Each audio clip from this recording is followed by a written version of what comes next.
അപ്പോൾ നമ്മൾ ഇന്നത്തെ ഒരു കാലഘട്ടം ഒരു പക്ഷേ പാരൻസിനെയും പാരൻ്റ് ആവാൻ പോകുന്ന ആൾക്കാരെയൊക്കെ ഒരുപാട് വറീഡാക്കുന്ന ഒരു കാലഘട്ടമാണ്.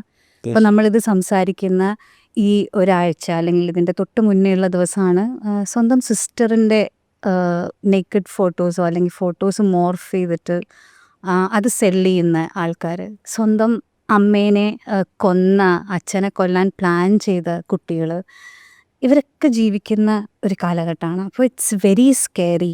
അതായത് നമ്മൾ മീഡിയയിൽ കാണുന്ന ന്യൂസുകൾ കണ്ടാൽ ഒരു കുട്ടി ഉണ്ടാവണം എന്ന് പ്ലാൻ ചെയ്യുന്ന ആൾക്കാർക്ക് പോലും വളരെ ബുദ്ധിമുട്ടുണ്ടാക്കുന്ന പോലത്തെ, അല്ലെങ്കിൽ പാരൻസ് ആണെങ്കിൽ പോലും ദൈവമേ എന്ന് വിളിച്ചു പോകുന്നൊരു സിറ്റുവേഷനാണ്.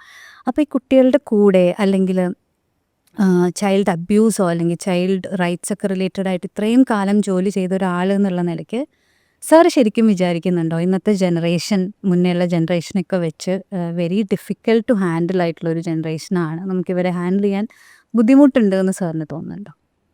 എല്ലാ കാലത്തും പുതിയ തലമുറയെ ഡീൽ ചെയ്യുക എന്നുള്ളത് വലിയ ബുദ്ധിമുട്ടുള്ള കാര്യമായിട്ടാണ് പറഞ്ഞിട്ടുള്ളത്.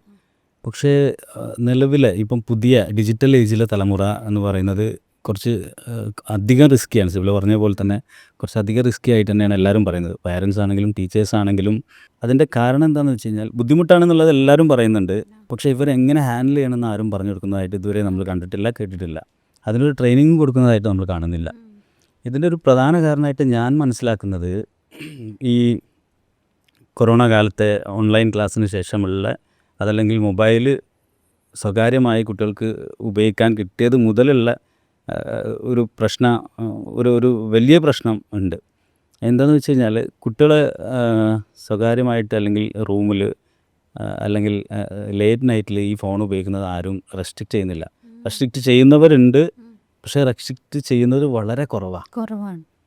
അപ്പം സ്വാഭാവികമായിട്ടും അവരുടെ ശ്രദ്ധിക്കാതെ പോവാണ് അല്ലേ, നമ്മൾ അറിയുന്നില്ല. അതെ. അപ്പം സ്വാഭാവികമായിട്ടും ഇവരുടെ ഉറക്കം, കുട്ടികൾക്ക് എത്ര മണിക്കൂർ ഉറങ്ങണം എന്നാണ് ശിബില ചിന്തിക്കുന്നത്? 10 മണിക്കൂർ, 10 മണിക്കൂർ, 8 മണിക്കൂറെങ്കിലും മിനിമം ഉറങ്ങണം എന്നാണ് പറയുന്നത്. 8 to 10 hours സ്വാഭാവികമായിട്ടും കുട്ടികളുടെ ഉറക്കത്തിന് ഇത് ഭയങ്കരമായിട്ട് ബാധിക്കുന്നുണ്ട്. അതായത് ഇവർ 12 മണി, 1 മണി, 3 മണിക്കൊക്കെ ആയിരിക്കും ഉറങ്ങുന്നുണ്ടാവുക. ഇവർ കളിച്ചുകൊണ്ടിരിക്കുന്നത് ഗെയിം ആവാം, ചിലപ്പോൾ റീല് കണ്ടിരിക്കുന്നതായിരിക്കാം, അതല്ലെങ്കിൽ അവർ എന്തെങ്കിലും തരത്തിലുള്ള ആക്ടിവിറ്റികൾ ഫോണിൽ ചെയ്തുകൊണ്ടിരിക്കുകയായിരിക്കാം. ഇവർക്ക് ഓട്ടോമാറ്റിക്കലി ഉറക്കം വരുമ്പോൾ അവർ ഉറങ്ങിപ്പോകുന്നതാണ്. അത് ഏത് സമയത്ത് ഉറങ്ങിയെന്ന് പോലും അവർ അറിയുന്നില്ല. രാവിലെ ഇവർ എണീക്കും. എങ്ങനെ? അമ്മ വന്ന് ഭയങ്കരമായിട്ട് ഷൗട്ട് ചെയ്യുമ്പോൾ അല്ലേ? അപ്പം കുട്ടിക്ക് ഒരു പക്ഷേ 4 മണിക്കൂറേ ഉറക്കം കിട്ടിയിട്ടുണ്ടാവുള്ളൂ, അതല്ലെങ്കിൽ 3 മണിക്കൂറേ കിട്ടിയിട്ടുണ്ടാവുള്ളൂ. അതൊന്നും നമ്മൾ അറിയുന്നില്ല. പാരൻസും അതന്നെ അവസ്ഥ. ഫോൺ നോക്കി 12 മണി, 1 മണി, 2 മണിയൊക്കെ ആയിട്ടാണ് അവർ ഉറങ്ങുന്നുണ്ടാവുക. അവരും അലാറം വെച്ചായിരിക്കും നീട്ടിട്ടുണ്ടാവുക. എന്നിട്ട് രാവിലെ ഒരു ഞാനുമ്മക്കളിയാണ് അല്ലേ? ഞാനൊക്കെ പലപ്പോഴും വീട്ടിൽ നിന്ന് പിന്നെ അത് കാണാൻ കഴിയാതെ ഇറങ്ങിപ്പോവുക ചെയ്യുക. അത് ബഹളാണല്ലോ.